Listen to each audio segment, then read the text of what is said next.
So usually when I make these kind of videos, I end up hurting the feelings of somebody's favorite player. But honestly, I don't care, so let me just give you guys my criteria. This list is going to be based off of what I have seen this year from that particular player. So do not come to me a month later, 3 months later, or hell, even a week later if James Harden or Damian Lillard goes on a tear, because it's based off of right now. I also will say that durability and the amount of games you've played in comparison to your counterparts, that will factor into this list as well. I mean, we're about 30 games into the season, and I don't think this list is going to change that much unless certain players just get worse dramatically or better dramatically, and I don't really see much of that happening outside of a couple of players. But without further ado, y'all do me a quick solid favor and drop a like on this video. It helps me out with the algorithm, and your boy Young Mustard would love that as a Christmas present. A little bit late, but hey, it's a present nonetheless. By the way, I hope you guys had a great Christmas. I did, so yeah, that's that. Don't forget to also subscribe to the channel and press that bell for post notifications. So that's it. Those are the only Christmas gifts you gotta give me: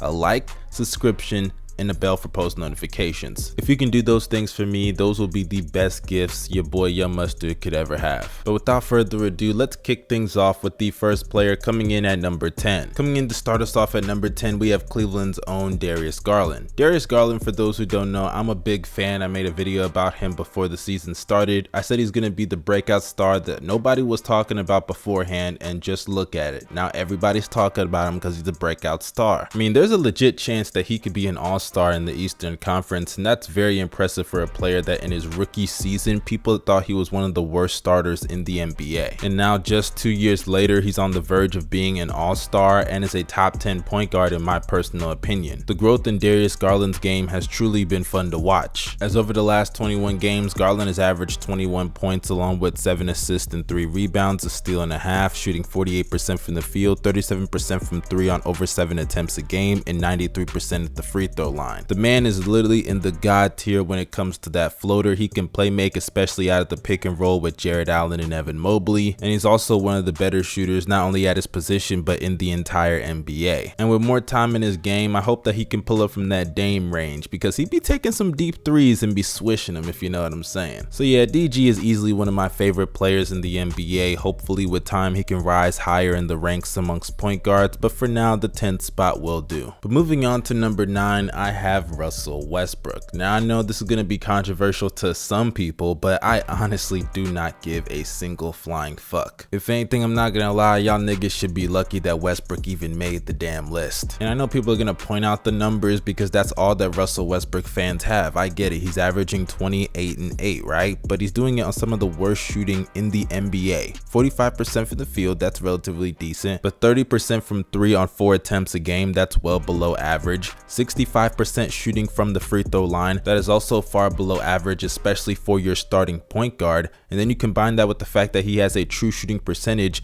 of 52%, which is also below average. How can you even justify that? And then to top things off, he may be averaging 8 assists a game, but he's also turning the ball over nearly 5 times a game, 4.6 to be exact. So even when you look at the stats outside of points, rebounds, and assists, and just fill out the rest of the box score, Westbrook is not really playing that great of basketball right now, especially for his standards. And honestly, I could bash Russ all I want, but I might actually talk him up a little bit. I don't think he's playing as bad as some people are saying. He's had some really good games this season, but when you're comparing how impactful he's been to other point guards, the guys above him have just been far more impactful to winning basketball. But that then brings us to number 8 on this list, and I have LaMelo Ball. One of the most beloved players in the league, LaMelo has truly been on one this season. This is a guy that coming into the year already won the Rookie of the Year, so you knew the expectations were pretty high for him. And so far, for the most part, he has delivered, averaging 20 points a game along with 8 rebounds and 8 assists on 42, 38, and 92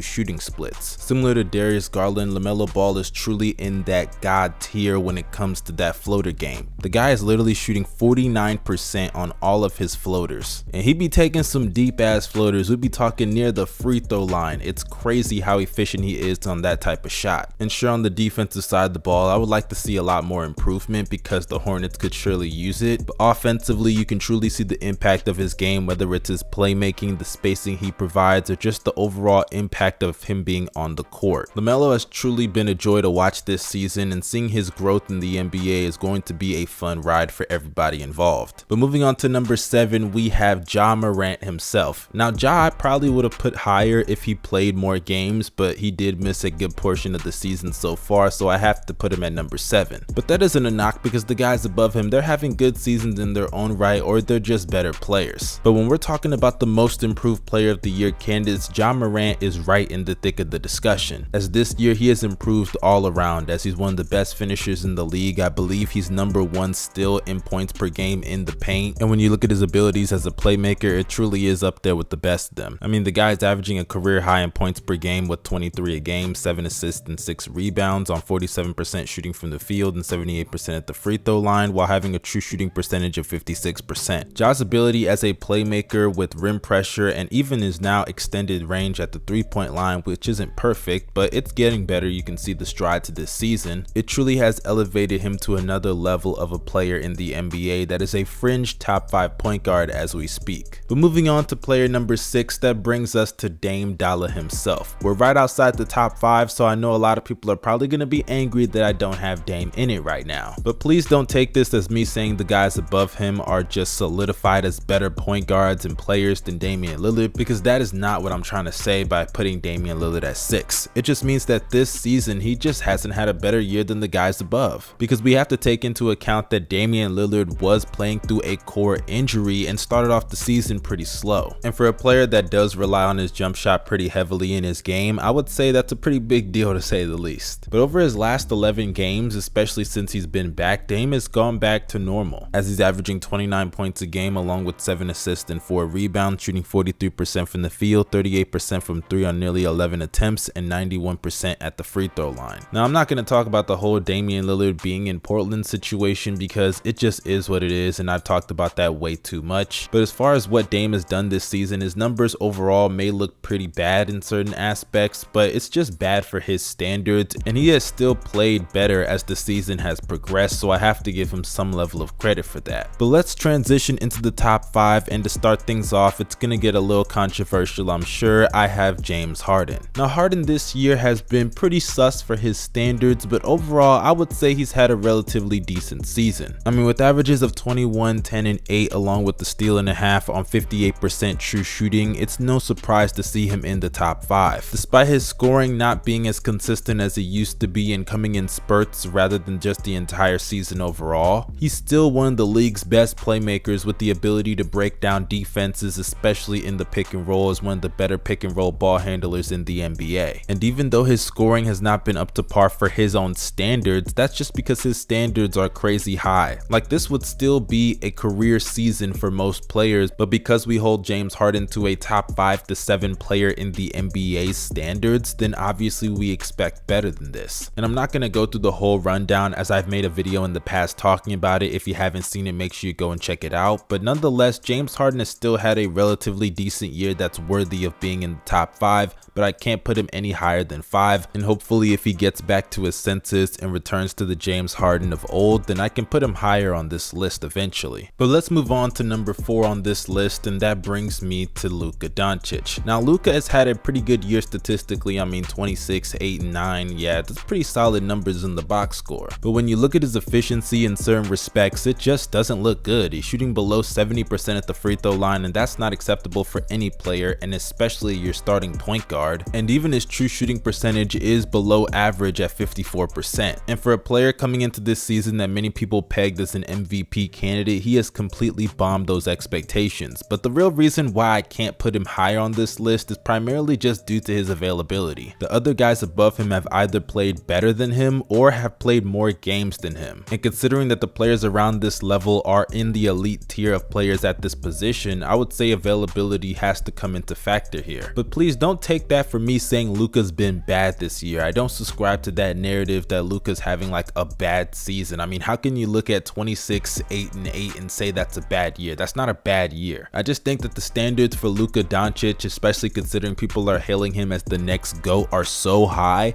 to where if he doesn't meet being a top 5 player in the NBA, people are just gonna look at it as a bad season and a failed opportunity. But please, let's not forget that this is a 22-year-old. He just became a legal adult last year. And it's not like the team around him combined with his head coach is just set up for him to succeed perfectly. But nonetheless, he's still having a great year. It's just not up to par with the guys above him, primarily due to his durability. But let's move on to player number 3, and that brings us to the point guard himself, Chris Paul. Chris Paul yet again having another great season. I mean, we're just talking about the model of consistency for somebody at this age and stage in his career, averaging 15 and 10, also with 4 rebounds. Don't forget, he's also leading the league in assists, and he's doing that with a true shooting percentage of 58%, along with 2 steals as well. And when you look at his on-off numbers, they truly are amazing and further show how great his impact is on this Phoenix Suns team. As for when he's on the court, they have an offensive rating of 114, and when he's off the court, it drops to a 108.1. And let's not sleep on his impact on the defensive side of the ball. He's still able to go out there, fight through screens, guard point guards, and I'm talking about some of the better point guards in the league, and do a pretty good job on them. So props to CP3, he's really been in his bag this year. He's truly been on one. I just hope the media doesn't try to force feed him in the MVP conversation, because that would be extremely lame. I'm not trying to see another Steve Nash MVP. But moving on to player number 2, this may surprise some of you, but I have Trae Young. And I have to admit, I'm very surprised that I have Trae Young here, not because he doesn't deserve it, but because I just didn't expect him to be this good this year. Because after a slow start with him in the Atlanta Hawks, I have to say Trae Young has been setting the league on fire, averaging nearly 30 points a game along with 9 assists and 4 rebounds, shooting 48% from the field, 41% from 3 on 8 attempts, and 88% at the free throw line. I mean, we're talking about a player that's arguably one of the top 3 playmakers in the game of basketball today. His ability to maneuver in the pick and roll is unparalleled among a lot of players in the NBA. He can pick apart a defense in the half court, whether it's with missed rotations or them just doubling him. He can get rim pressure rather consistently, and as far as his 3-point shooting goes, he may not be Steph Curry or Damian Lillard, but he's still one of the better shooters in the league and having his best shooting season to date. And to think he's done a lot of this with the Hawks missing key players at points in the season, as DeAndre Hunter was out after the first 11 or so games, and also Bogdanovic, who missed some time in his own right. Trae truly is the engine of the Atlanta Hawks offense, and it has been a joy to watch what he's done this season as he's blossomed into one of the top 3 point guards in the NBA. But speaking of MVP, that brings us to the last position on this list, the number 1 spot. And obviously, I think we all know the answer to this question. It is clearly Steph Curry. I mean, I don't even think I have to go over the numbers. We all know what Steph Curry brings to the table. The greatest shooter of all time, just broke Ray Allen's record, in fact. And this year, despite the slump that he's been in recently, he's still having an MVP caliber season that is more than worthy of being the best point guard in the NBA. I don't think I have to spend too much time. If you disagree with the number 1 spot, then I honestly think you should be drug tested. But hey, those are just my opinions on the top 10 point guards in the NBA so far this season. If any of you guys disagree, then let me know down below in the comment section your top 10 point guards. If you enjoyed this video, make sure you drop a like, subscribe to the channel, and press that bell for post notifications. This is your boy Young Mustard signing out. You guys stay safe and have a blessed day.